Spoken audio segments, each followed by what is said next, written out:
Hey everyone, what I have here is what I believe to be the world's lightest alloy gravel crankset. Manufactured in Poland by a company called Garbaruk. And I've actually used some of their products already, including a wide-ranging 10 to 50 tooth 11-speed cassette, as well as their cage and pulley mod for GRX derailleurs. But in this video, we're getting a close look at one of their newer products, the road and gravel crankset, and matching direct mount chainring, which are seriously cool.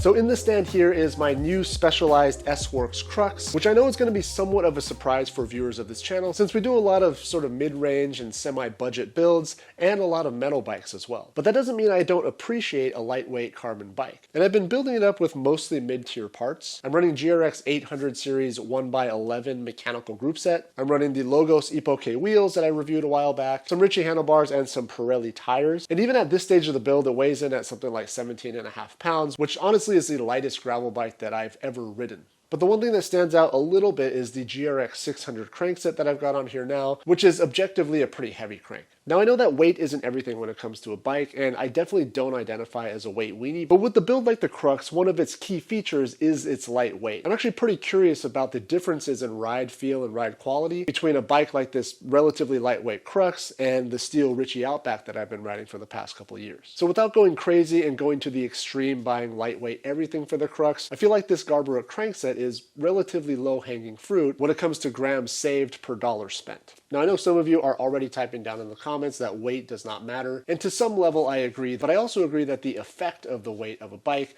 definitely scales with the delta between two bikes. So anyways, that's my half-assed justification for buying this crankset. In this video, we're just kind of showcasing the product. I'm going to install it on the bike and we'll see how it looks. What I actually have here are the XC crank arms.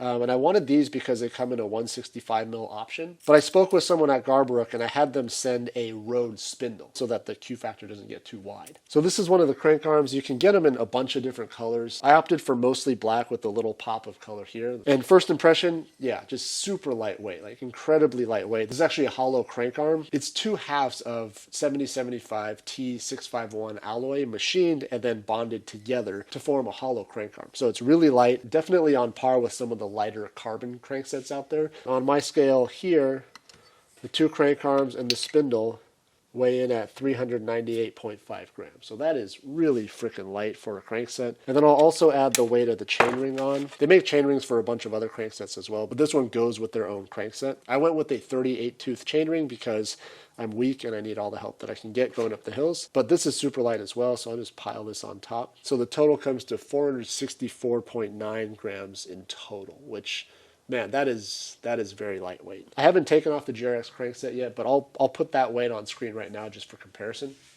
Now, because the diameter of the spindle is 30mm, which is pretty common for a lot of modern cranksets, I actually needed a different bottom bracket because the GRX crankset still uses the Shimano Hollowtech 2 style spindle, which is 24mm in diameter. So the Crux has a BSA threaded bottom bracket, which I really appreciate, but putting a 30mm spindle in a standard BSA bottom bracket requires a different bottom bracket. So I've got the Cane Creek Hellbender bottom bracket here. This will allow me to run the 30mm spindle in the standard BSA threaded bottom bracket. So then to attach the direct mount chainring to the crank arm, it just uses a spline and a lock ring mechanism.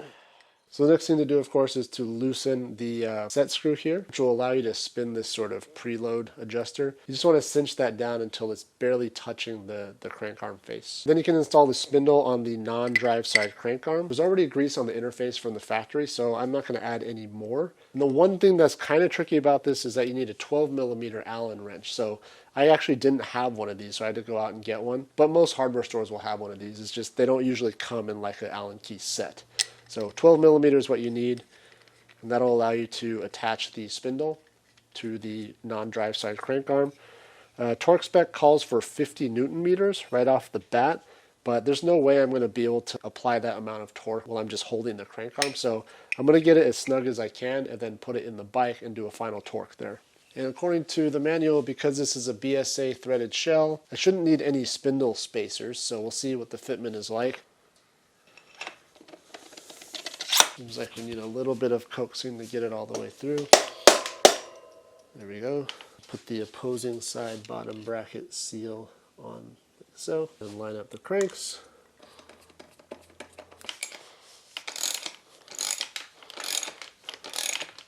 And this part always kind of scares me, to put so much torque on these super lightweight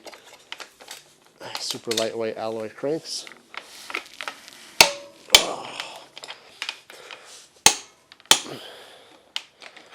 50 Newton meters. So what I'm noticing is that with the crank arms torqued, I had to almost bottom out the preload adjuster to remove the side-to-side play. And so there's a bigger gap between the chainstay and the interface of the crank arm on the non-drive side than there is on the drive side. So actually what I want to do is to use a spacer, which was included in the kit.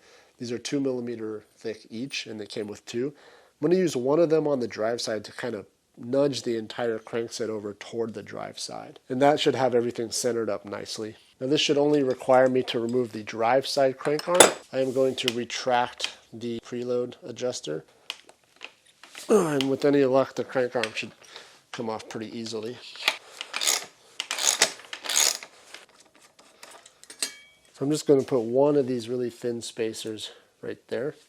Reinstall the crank arm.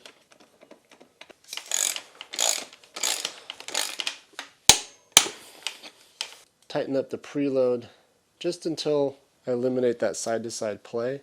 Alright, so that's looking a lot better. The gap is essentially equal on both sides now. So all we do now is tighten down the preload ring on the non-drive side crank arm, just so that it takes out any of that lateral play, or that axial play in the spindle. Torque spec on this is like 1.5 Newton meters, so just enough to make sure that this preload ring isn't going to back itself out. There you have it. Crank is installed. Just got to put the chain back on. I went with the gold extractor cap just for a pop of color. I'm not sure that it matches the bike. I was thinking that there's some gold accents on the frame, but clearly not this bright. Anyways, it's unique, and if I ever want to change it, these are easy enough to just swap out. Like I said, I promise I'm not a weight weenie, but I am doing a sort of lightweight build, and I want to compare it to some other gravel bikes. So I am curious. I think the starting weight was like roughly 17.5 pounds. With the GRX cranks. And again, those are pretty heavy cranks. Moment of truth here, 7.75 kilograms or 17.09 pounds. Now, I'm aware that this is not the lightest bike in existence. That's not what I'm going for here. But I do have to admit that it feels good to pick up a lightweight bike. Now, I'm certain that nobody will be able to tell the difference between a 100-gram weight difference, but a roughly 5-pound weight difference on, say, a gravel bike, which is already somewhat lightweight to begin with, I can confidently say that I can feel that difference. That's going to do it for this one. Thanks again for watching, and thanks for subscribing to the channel. If you haven't already, we'll see you next time.